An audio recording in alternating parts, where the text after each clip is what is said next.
This is StarTalk.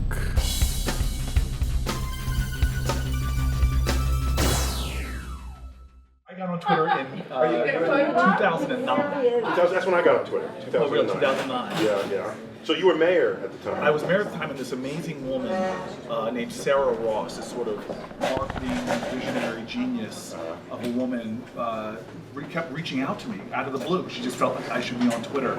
And she had to persuade me using every tool she could. She even had Ashton Kutcher call me up. Because he was the lead. He was the first one over 1 million or something. He raced whatever. CNN. Yeah. So I really owe her, and I just sent her a text recently how just grateful I am, because without her, when that social media revolution started, I was so busy. I was so busy as mayor. Earlier, I was just like, I'm too busy to tweet every day. I just couldn't imagine it. But it transformed my constituent service as mayor. Because I felt the same way about tweeting. It was like, why am I doing this? And then I realized what I should be tweeting. Because at the time, I was tweeting what everybody else was tweeting. Oh, I'm having a hamburger now. I'm going to the movies. That movie was okay. And then I thought, wait a minute, I'm an educator, I'm a scientist. I've got things I can share. Yes. I can create a community of people with shared interests in the universe. And but when I think of politics, can it be as potent in the political arena? Well, I think that you found out what I think is essential, because I think it's a mistake a lot of people in politics make, which is being inauthentic on the platform. Oh, there it is. Yeah. There it is. Because then people know. People see through it so easily. So easy. So you tweet all your tweets. I would say 95% now. I'll tell sometimes at the beginning of the day my staff to tweet certain things on certain times, but it's a chance for me to sort of manifest my truth, and I don't hold back. I'm corny and cheesy. I make terrible puns, so I put all there. I'm a science fiction nut. I got the Holy Grail about 2 weeks ago at a Comic-Con in Atlantic City by meeting William Shatner. Nice. So my Twitter feed. But then I talk about. You got some geek in you. I'm an extraordinary geek. Well, for the show, this is before the show, so I'll make sure we'll pull some of that out. I purposely played football really well and hard just to try to cover up the nerd that I was. That's great. That's great. And so so it looks like you have to be president in order to have tens of millions of followers. It was amazing. I was shamed because I'm one of the leading followed people in the federal government. Yeah, in all of Congress, certainly. And I was shamed by how quickly the president. In fact, I talked smack to him early on. I tweeted something like, "If you shave your head, Mr. President, I bet you can get more followers." And then within a blink of the eye, he had already passed me, which made me realize maybe I should grow hair. Is that what it is? Yeah. Yeah, because it's. But I think just to put another layer of analysis on that. If you get all these followers only by title, then you didn't really earn it by what you posted. That's right. So your 1.5 million, you earned that. Thank you for helping me feel Yes. I did go to bed whimpering that night. Yeah, I mean, it's possible to have a high following just because they're fans rather than because they actually liked your tweets. Yes. And so... But there is... So first of all, there's a lot of truth in what you said if you are doing things. And I love those folks that are not celebrities, but earn it from the quality of their tweets or what have you. But I am always put in my place. Like I was going to see the movie Pitch Perfect. And Pitch Perfect 2. Yes. The fact that you know that. You just exposed yourself. And I tweeted the lead in Pitch Perfect, and I went on to see how many followers she had, and then she had like 4.5 million followers. So it puts things in perspective about who's followed and why. Right. But I will say this, that I think that while my parents' generation they lived in sectors. You were in the... It's basically our parents' generation. Our parents' generation. We're about the same age. Yeah. And I think I'm older, but not by much. Not by much. Okay. Are you officially in the X generation? Or are you the tail end of the baby boomers? Not tail end of the baby boomers. Okay, yeah. You're in X? I'm in X generation. Yeah, okay. But well, I got one for you. Ready? Everyone born from 1995 onward. I'm trying to put this in the... Maybe you can help this out. Yes. If the first exoplanet, planet orbiting another star, was discovered in 1995. So for me, everyone born after 1995 is Generation Exoplanet. I like that. That's what I learned. Connect it. Don't just put some random letter. Let's give it some. I got upset. Like you got the greatest generation. You got the baby boomers. You get behind me. You got the millennials. What kind of name did my generation get? X. I feel. If it wasn't for Malcolm, I would be very upset. Well, I wanted to say that to you. I was going to make the point of our parents' generation lived in sectors where they stayed most of their life. Like my parents both worked for IBM. They were in the corporate sector. There were people that were academic sectors. Right. We now live in a world where there's a beautiful convergence, and the folks often that are most influential think of themselves with the many hats they wear, because you are a scientist, but you also are a syndicator of media. Through your Twitter feed, if you have more than 100 followers, you syndicate media. I thought of it that way. Yeah, we all wear lots of. You're a politician, whether you think that or not. I know this because when you dare to say something in the political realm, you get a lot. Yeah, people jump all over you. They jump all over. But I love how you belie party label, because some people like to think of you, that use your quotes to affirm. That's what they do. Yeah, they use their quotes to affirm their Republican views or Democratic views and what have you. But I just think if we start all thinking of ourselves not as I am X, but I am a politician, I am a media syndicator, all the different hats that we wear, because we all now have the potential to influence the world in multiple different ways. And if you only had one way to do it, it would be far less potent. Very much so. Yeah, very much so.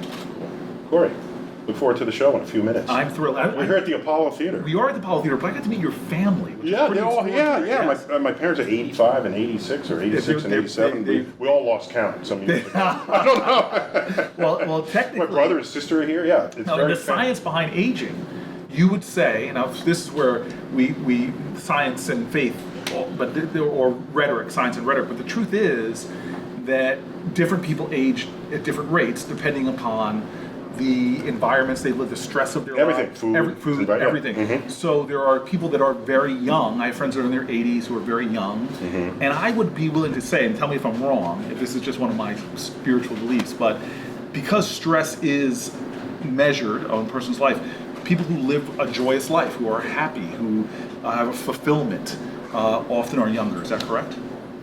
Work with me here. I've visited nursing homes. Yes. Where the most pissed off residents of the nursing home are the ones that outlive everybody. Really? Yeah. Because their blood is pumping, Yeah. right? Right? It's how alive are you? And some angry people are more alive than joyous people. Well, I've come to find. One of my favorite books is Viktor Frankl's Man's Search for Meaning, okay. where he talked about the survivors of the Holocaust, mm-hmm. and he often talked about those people who survived were those that had a purpose, purpose-driven. Events like that can align a mission statement like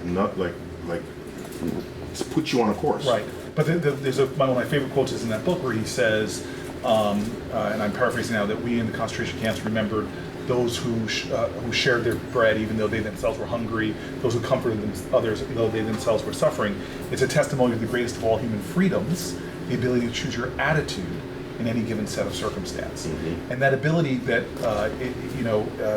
stimulus response, I would imagine you would say, and again, I don't want to put words in your mouth, though I often do when you're not around. That's fine. Go for it. But that biologically you have a cell stimulated responds a certain way. Plants do it so, but human beings do have, between stimulus and response, they do have that power of choice. Yes. And that those choices that we make between stimulus and response, how we deal with stress, how we deal with failure. Well, that's a perceptive point, because if the sun is shining on me, I can choose to turn towards it or away. Right. The plant can't. Yes. The plant only knows to turn towards the sun. Right. And that's a tremendous amount of power. Yes, extraordinary. To control your own destiny. Right. Yeah. I'm with you on that. Okay, good. And in fact, most things in the universe can only do what the forces around them require of them, right, by the laws of physics. So it's free will is what this is all about. Right.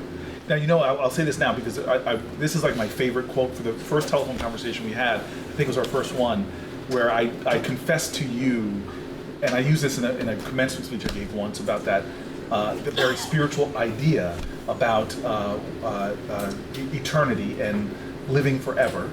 And I got some confirmation from you, which I'm going to draw out of you right now. And if this clip survives, this is going to be my evidentiary point that the scientist affirmed my spirituality. And this is what we talked about on the phone, which was the stars that we look at in the sky at night. So I can deny it all now that the camera. You can deny it all the time. I'm throwing it out there. If you want to slam it down, put it back on the stomp table. on it. Put right here. I'm putting it right on the table. Right there. To get this will be my most valuable piece of clip if this works. All my friends I'll be forwarding this. I'll be posting it on the internet everywhere. Every video. This is my moment of a chance to affirm a deeply spiritual belief of mine, which is and I say this, that the stars you look at the sky, you corrected me, I used to say hundreds of millions of light years away. You said, Cory, millions of light years. Yeah, millions. Millions of light years away. And that means the light that it took. Well, sorry. Back. Our galaxy, Yes. they're 100,000, tens of thousands of light years away. But other galaxies are millions and billions of light years Millions away. and billions, right? Okay? But stars I can see in the sky, some of them with the naked eye are how far away? Thousands to tens of thousands of light years away. So we could actually be looking at an object that we perceive as alive and there. Yes. But the star could have ended its life. Could have long ago died. Yes. But the light and the energy Continues the to warmth. move through space. Of its dying gasp, Yes. the light continues to move through space. Right. Even if it's long gone, until that last wave of light Right. reaches you, Right. which was its last gasp before But death. even when it passes me, planets beyond me Correct. are perceiving that light and that energy. Correct. Going on for infinity. It's to the edge of the universe, To the- wherever that is. Wherever that is. And so human beings, we are energy also. We may not have the grandeur of a star, celestial body, but the energy that we give off, therefore the light, the hope, The luminosity. the luminosity, dare I say the love, Uh-huh. that goes on as energy long after we're gone. That energy can be felt for generations. In fact, I am here right now, even though they're long gone and dead. The people, my father was born poor to a single mother. He said he was too poor to be poor, he was just po. That, You know my favorite poor joke? Yes. I heard it from. I heard it from That's a a bad beginning. I know. But I heard it from a homeless man in the subway. Okay, he was called a homeless comedian. Right. And he said, "I'm so poor, I can't even pay attention." I've